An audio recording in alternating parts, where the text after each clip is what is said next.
অসমত চলিব অসমীয়াৰ অসমীয়াগিৰিয়ে বহিৰাগতৰ দাদাগিৰি নহয়। অসমত হিন্দু মুছলমানৰ ৰাজনীতি নহয়, উন্নয়নহে লাগে।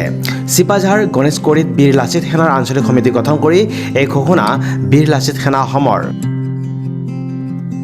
চিপাঝাৰৰ গণেশগুৰিত বীৰ লাচিত সেনা অসমৰ কামৰূপ জিলা সমিতিৰ মুখ্য সচিব বিকাশ অসম, সভাপতি দীপজ্যোতি গগৈ অসম, মুখ্য সাংগঠনিক সচিব বিক্ৰম কোচ, কেন্দ্ৰীয় সমিতিৰ তথ্য আৰু প্ৰচাৰ সচিব তপন শৰ্মা উপস্থিতিত গঠন কৰা হয় আঞ্চলিক সমিতিখন।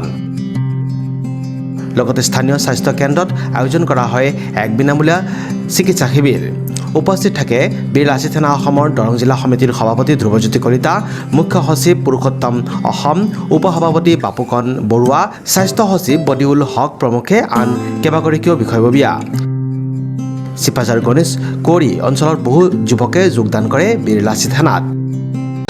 প্ৰথমতে মই বীৰ লাচিত সেনা অসম দৰং জিলা সমিতিক অশেষ ধন্যবাদ জ্ঞাপন কৰিছোঁ যে গণেশগুৰি নিচিনা এডোখৰ জেগাত বীৰ লাচিত সেনা অসমৰ যে ভেটি খুব সুন্দৰকৈ স্থাপন হৈছে। ইতিমধ্যে আপোনালোকে গম পায়, এইখন চৰকাৰৰ দিনত আমি দেখিছোঁ যে ইয়াত সাম্প্ৰদায়িক ৰাজনীতি আৰু সাম্প্ৰদায়িক বিষবাস্প বিয়পোৱাৰ এচাম মানুহ দুপে তেওঁলোকে গা কৰি উঠিছে।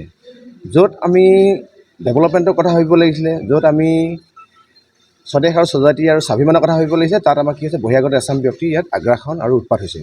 গতিকে বীৰ লাচিত সেনা অসম আপোনালোকে ইতিমধ্যে গম পায় যে এক অৰ্গেনাইজেশ্যন, এটা সংগঠন, জাতীয় সংগঠন, যিটো সংগঠনে কেতিয়াও কোনো কাৰণত আপোচ নকৰাকৈ অসম আৰু অসমীয়াৰ কাৰণে, স্বদেশ আৰু স্বজাতিৰ কাৰণে, আপোনাৰ আৰু মোৰ কাৰণে কাম কৰি আহিছে। ইতিমধ্যে আমাৰ কামেই ইয়াৰ খাটিয়ানে ইয়াৰ হ'ল প্ৰমাণ।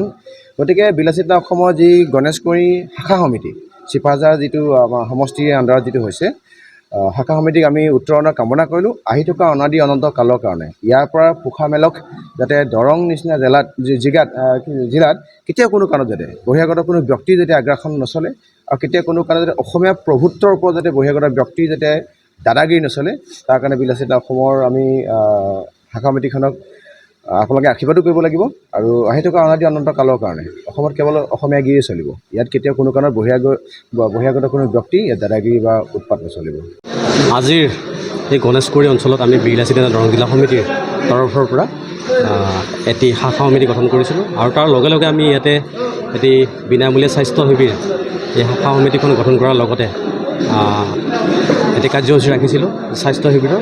এই শিবিৰত আমাৰ এই অঞ্চলটোৰ যিসকল বানপীড়িত, এই বানপীড়িতসকলক স্বাস্থ্য পৰীক্ষা কৰাৰ উদ্দেশ্যে তথা তেওঁলোকৰ চিকিৎসাৰ উদ্দেশ্যে আমি এটি স্বাস্থ্য শিবিৰ ৰাখিছোঁ। তেওঁলোকৰ অভূতপূৰ্ব এই অঞ্চলটোৰ যিসকল লোক, তেওঁলোকৰ অভূতপূৰ্ব আমি সঁহাৰি পাইছোঁ আৰু আজিৰ অনুষ্ঠানটো আমি সাফল্যমণ্ডিত হোৱা বুলি ভাবিছোঁ।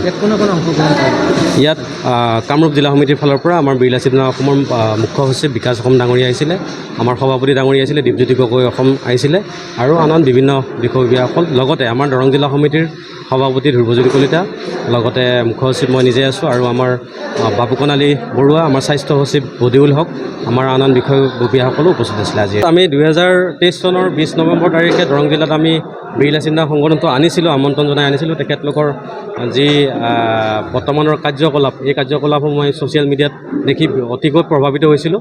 তাৰ ফলতে আমি তেওঁলোকক আমন্ত্ৰণ জনাই আমাক যে এটা সংগঠনৰ প্ৰয়োজন আছে, ইয়াত আমাৰ যিটো জাতিবাদ, এই জাতীয় সত্তাটোক আমি ৰক্ষা কৰিবলৈ অনাগত দিনত কাম কৰি যাম বুলি দৃঢ় সংকল্প হৈছোঁ। সেইকাৰণে আমি ইয়াতে বীৰ লাচিত সেনা সংগঠন কৰিম বুলি আগবাঢ়িছোঁ। চিপাঝাৰ সমষ্টিত শেহতীয়াভাৱে আমি ইথানল যিটো ফেক্টৰী, এই ফেক্টৰীটো নিৰ্মাণ হৈ আছে, নিৰ্মাণ অৱস্থাত আছে। এই ফেক্টৰীত আমি গৈছিলোঁ, তাতে আমি 4টামান দাবী আমি ৰাখিছোঁ। যিহেতু 90% খিলঞ্জীয়াৰ প্ৰভুত্ব থাকিব লাগিব, তাতে তেওঁলোক আমাৰ থলুৱা লোকৰ সংস্থাপন দিব লাগিব তেওঁলোকে, আৰু যিসমূহ সংস্থাপনৰ বাবে যিসমূহ খালী পদ ওলাব, এই খালী পদৰ বাবে তেওঁলোকে বিজ্ঞাপন জাৰি কৰিব লাগিব। সেয়া সংবাদ মাধ্যমেই হওক বা আন মাধ্যমৰ জৰিয়তে আন অনুষ্ঠানত তেওঁলোকে বাতৰি প্ৰকাশ কৰিব লাগিব। তাৰপিছতহে তেওঁলোকে সংস্থাপন দিব পাৰিব। নামখলাৰ পৰা Sudarshan Kalita report, news express, Assam.